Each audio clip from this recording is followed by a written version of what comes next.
బ్రహ్మ తన కూతురునే పెళ్లి చేసుకున్నాడు.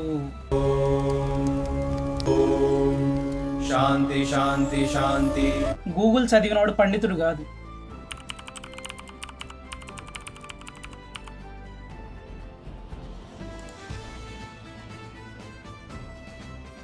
రెండు రీల్స్ చూసినోడు పరిశోధకుడు కాదు.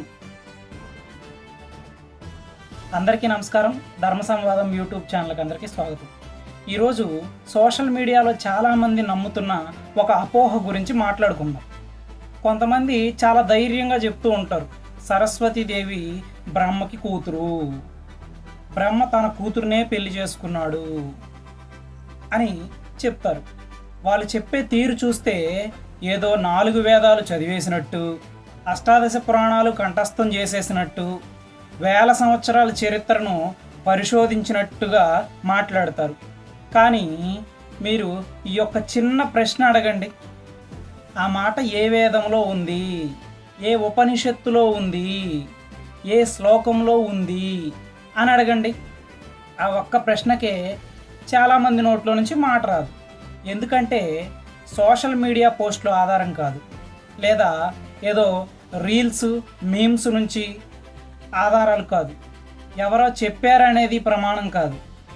సనాతన ధర్మంలో ప్రమాణం అంటే శాస్త్రం, మూల గ్రంథం, మూల శ్లోకం, అదే ప్రమాణం.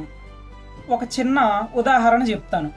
మీ ఇంట్లో ఒక బల్బు ఉంది, ఆ బల్బు నుండి వెలుతురు వచ్చింది అంటే వెలుతురు బల్బు కూతురా? కాదు కదా. సూర్యుడి నుండి కిరణాలు వచ్చాయి అంటే సూర్యకిరణాలు సూర్యుడి కుమార్తెలా? కాదు కదా. అలాగే కొన్ని పురాణాల్లో బ్రహ్మ నుండి సరస్వతి వ్యక్తమైంది అని ఉంటుంది. దాని అర్థం జ్ఞానం వ్యక్తమైంది, వాక్శక్తి వ్యక్తమైంది, విద్యా తత్వం వ్యక్తమైంది అని అర్థం. కానీ కొందరు దాన్ని తీసుకొని కూతురు పుట్టింది అని కథ అల్లేశారు. ఇదే అపార్థం. అసలు సరస్వతి ఎవరు? సరస్వతి అంటే ఒక స్త్రీ పాత్ర మాత్రమే కాదు. సరస్వతి అంటే జ్ఞానం, సరస్వతి అంటే విద్య, సరస్వతి అంటే వాక్కు, సరస్వతి అంటే కళ, సరస్వతి అంటే సంగీతం, సరస్వతి అంటే వేద జ్ఞానం.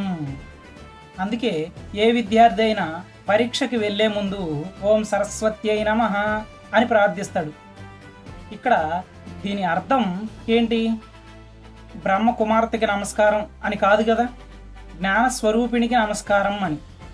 ఇప్పుడు ఋగ్వేదం ఏమంటుందో చూద్దాం. అంబి తమే నది తమే దేవి తమే సరస్వతి అంటే, ఓ సరస్వతి, తల్లులలో నువ్వు శ్రేష్ఠురాలివి, నదులలో శ్రేష్ఠురాలివి, దేవతలలో శ్రేష్ఠురాలివి అని అర్థం. ఇక్కడ ఎక్కడైనా బ్రహ్మ కుమార్తె అని ఉందా?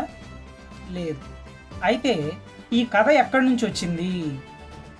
కొన్ని పురాణాల్లో బ్రహ్మ మనస్సు నుండి వాగ్దేవి వ్యక్తమైంది అని ఉంది. అక్కడ మనస్సు నుంచి ప్రత్యక్షమైంది అనే తాత్విక భావాన్ని కొందరు కూతురు పుట్టింది అని మార్చేశారు. ఇది శాస్త్రాన్ని అర్థం చేసుకోలేకపోవటం. ఈ రోజుల్లో ఉన్న ఉదాహరణలో చెప్పాలంటే, ఒక సాఫ్ట్వేర్ ఇంజనీరు ఒక యాప్ని తయారు చేశాడు. ఆ యాప్ అతని నుండి వచ్చింది అంటే ఆ యాప్ అతని కూతురా? కాదు కదా.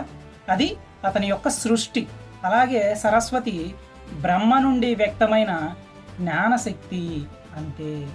ఇంకొక ముఖ్యమైన విషయం, చాలామంది బ్రహ్మను ఒక సాధారణ మనిషిలా ఊహిస్తారు. అక్కడే సమస్య మొదలవుతుంది. బ్రహ్మ అంటే సృష్టి తత్వం, సరస్వతి అంటే జ్ఞానతత్వం. జ్ఞానం లేకుండా సృష్టి జరగదు. అందుకే బ్రహ్మతో సరస్వతిని కలిపి చూపించారు. ఇది తత్వశాస్త్రం, ఇది ఆధ్యాత్మిక సంకేతం. ఇప్పుడు ఒక ప్రశ్న, హిందూ ధర్మాన్ని విమర్శించే వారిలో ఎంతమంది నిజంగా సంస్కృత గ్రంథాలు చదివారు? ఎంతమంది వేదాలు తెరిచి చూశారు? ఎంతమంది ఉపనిషత్తులు చదివారు? చాలామందికి సంస్కృతం కూడా రాదు, నేర్చుకోవాలనే ఆసక్తి కూడా ఉండదు. కానీ తీర్పు మాత్రం సిద్ధంగా ఉంటుంది. ముందు ఒక నిర్ణయం తీసుకుంటారు, తర్వాత దానికి సరిపోయే కథలు వెతుకుతారు. ఇలాంటి వాళ్ళు చేసేది పరిశోధన కాదు, పక్షపాతం.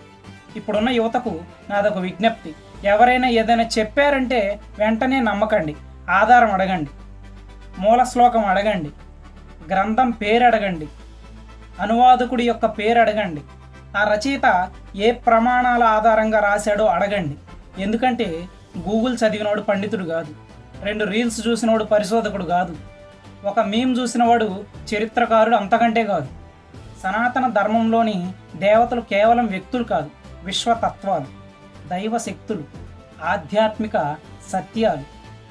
వాటిని మానవ సంబంధాల కొలమానంతో కొలిస్తే మీకు తప్పు అర్థాలే కనపడతాయి.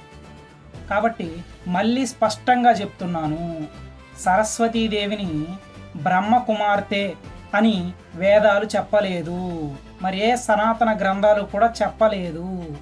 సరస్వతీదేవి జ్ఞానస్వరూపిణి, ఆవిడ వాగ్దేవి, విద్యాదేవి, పరాశక్తి. బ్రహ్మ తన కూతుర్ని చేసుకున్నాడు అని చెప్పేవారు ముందుగా శాస్త్ర ఆధారం చూపించాలి. ఆధారం లేకపోతే అది జ్ఞానం కాదు, అది పరిశోధన కాదు, పైత్యపు పుకారు. ధర్మాన్ని ప్రశ్నించండి, కానీ ముందుగా ధర్మాన్ని తెలుసుకోండి. శాస్త్రాన్ని విమర్శించండి, కానీ ముందు శాస్త్రాన్ని చదవండి. తెలియక మాట్లాడే వాళ్ళని ద్వేషించకండి, వారికి జ్ఞానం అందించండి. ఎందుకంటే చీకటిని తిట్టడం కంటే ఒక దీపం వెలిగించటం గొప్పది. మన పని అదే, ధర్మజ్ఞాన దీపం వెలిగించటం. జై శ్రీరామ్, భారత్ మాతాకి జై.